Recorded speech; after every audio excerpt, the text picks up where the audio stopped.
Esse é o NutriPod, o seu podcast focado em nutrição comportamental e funcional. A união imbatível para você encontrar o equilíbrio alimentar, ter mais saúde e atingir a sua melhor forma corporal. Bem-vindos a mais um NutriPod. E hoje teremos pingos de café sobre a alimentação no hipotireoidismo. Você sabia que o brócolis, couve e repolho são alguns dos alimentos que você deve evitar consumir se possui hipotireoidismo? E que consumir alimentos que foram acondicionados em potes plásticos e lavar utensílios deste material com detergentes pode comprometer o funcionamento da sua tireoide? Se você não sabia disso, fica aqui comigo que eu vou te explicar como isso funciona. Para quem sempre se confunde, o hipotireoidismo está correlacionado com elevadas quantidades de TSH, que traduzindo é o hormônio tireoestimulante. Ou seja, é um hormônio que estimula que a tireoide funcione e produza as quantidades adequadas de T4 para que haja a conversão final em T3, que são, resumidamente, os outros dois hormônios envolvidos nessa relação com a tireoide. Então, o hipotireoidismo vem de baixos níveis de T4 e T3, fazendo com que o nosso organismo tenha um efeito rebote, aumentando o TSH para que a tireoide produza mais desses hormônios. Assim, o hipotireoidismo é definido como um estado clínico resultante da deficiência de hormônios na glândula tireoide.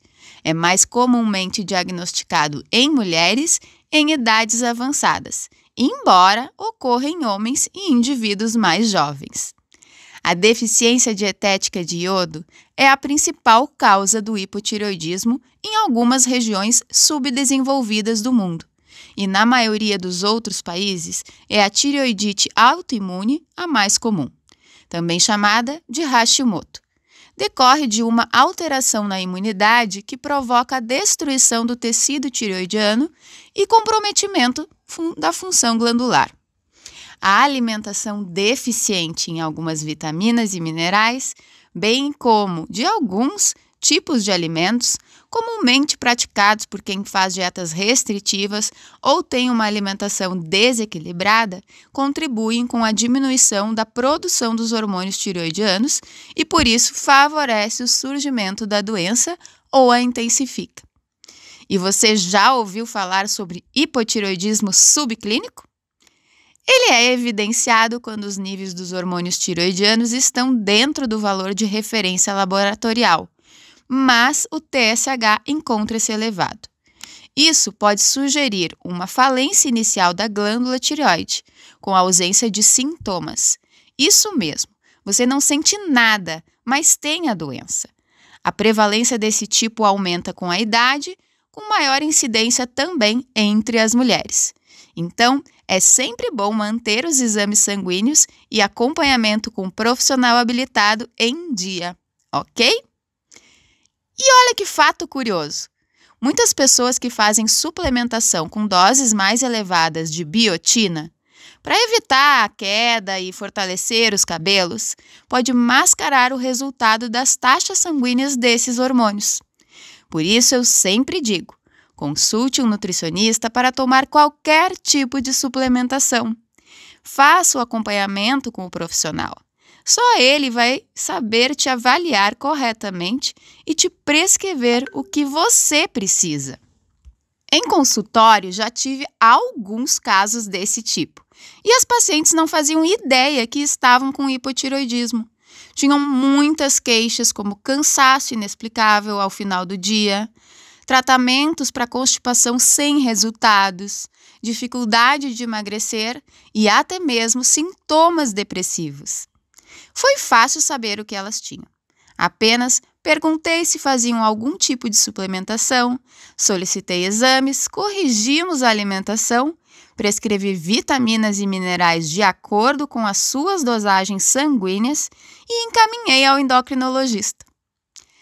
Vários micronutrientes são essenciais para o metabolismo dos hormônios tireoidianos, como iodo, selênio, zinco, ferro, vitamina A, magnésio e vitamina D. A deficiência deles no organismo compromete a função da tireoide, podendo levar a distúrbios como o hipotireoidismo. Então, agora eu vou citar exemplos de alimentos fonte de cada um desses nutrientes, sem incluir aqueles que podem interferir no seu tratamento contra o hipotireoidismo.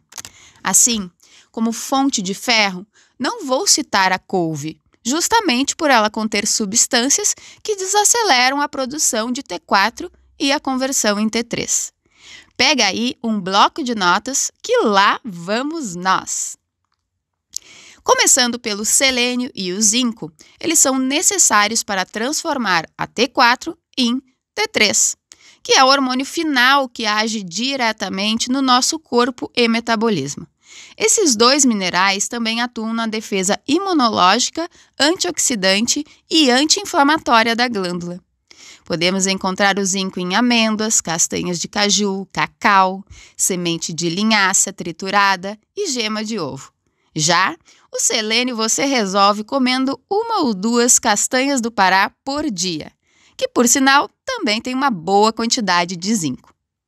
O ferro é um oligoelemento muito importante para o metabolismo adequado dos hormônios tiroidianos, e a sua deficiência pode causar o hipotireoidismo. Feijão, lentilha, grão de bico, semente de abóbora são algumas fontes que você pode incluir sem receio algum. E para melhorar a sua absorção, eu recomendo consumir alimentos ricos em vitamina C junto das refeições mais ricas neste mineral. Assim, vale adicionar, por exemplo, limão, acerola e quibe nessas refeições.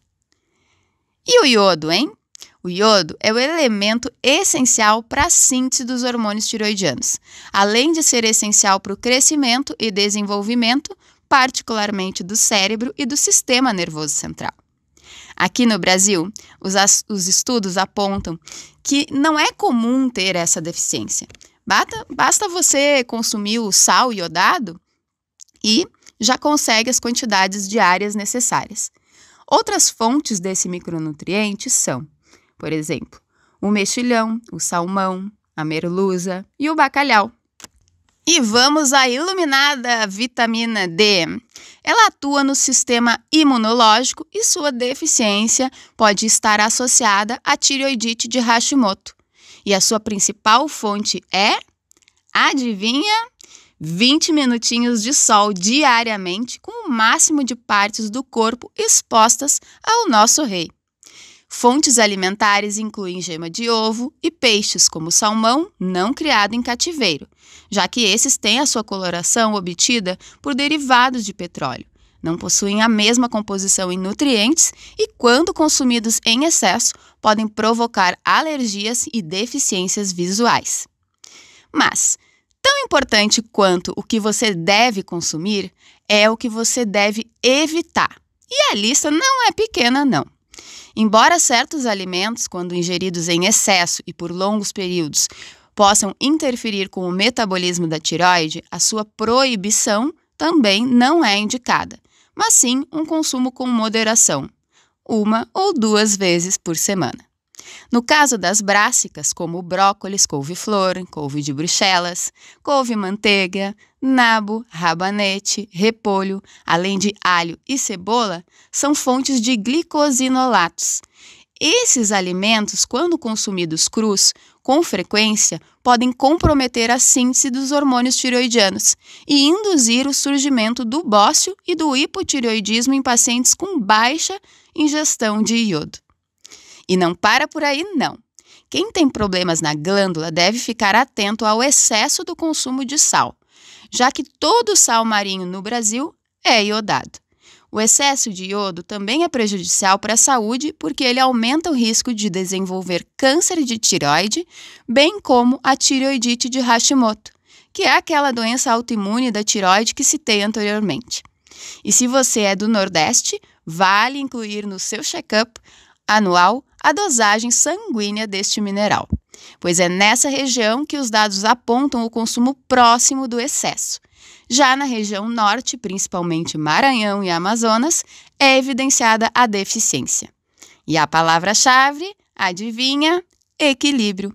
5 gramas de sal equivale a 1 colher de chá do sal de cozinha. Então, isso já é o suficiente. E a soja, hein? Você sabia que os fitoestrógenos presentes no grão não só reduzem a síntese dos hormônios tiroidianos, como diminuem a absorção do iodo? Segundo dados de uma pesquisa, o consumo diário de 16 mg de isoflavona, equivalente ao ingerido pelos vegetarianos por dia, aumentou em 3 vezes o risco para o desenvolvimento do hipotireoidismo subclínico. E o pior, esse hipotireoidismo não foi revertido com a suspensão da ingestão da soja, sugerindo que as isoflavonas também possam atuar através da modulação do processo autoimune. Vale ressaltar aqui que os fitoestrógenos também podem ser encontrados em outros alimentos, como a cevada, centeio, ervilha e algas.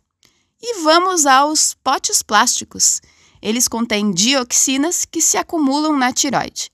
Então, evite acondicionar, aquecer ou resfriar alimentos nesses recipientes. Colheres e utensílios em geral confeccionados neste material também devem ser evitados. E pasmem, a maior fonte de dioxinas são as carnes e os laticínios.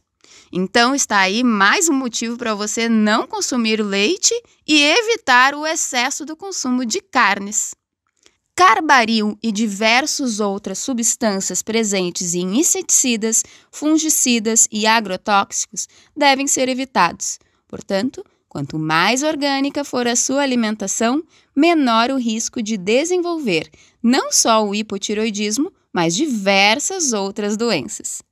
Por fim, os sintomas do hipotireoidismo ocorrem gradualmente e incluem fadiga, bradicardia ou coração lento, queda do gasto energético, rouquidão, sensibilidade ao frio, pele seca, fraqueza muscular, constipação, letargia, fertilidade comprometida e memória prejudicada.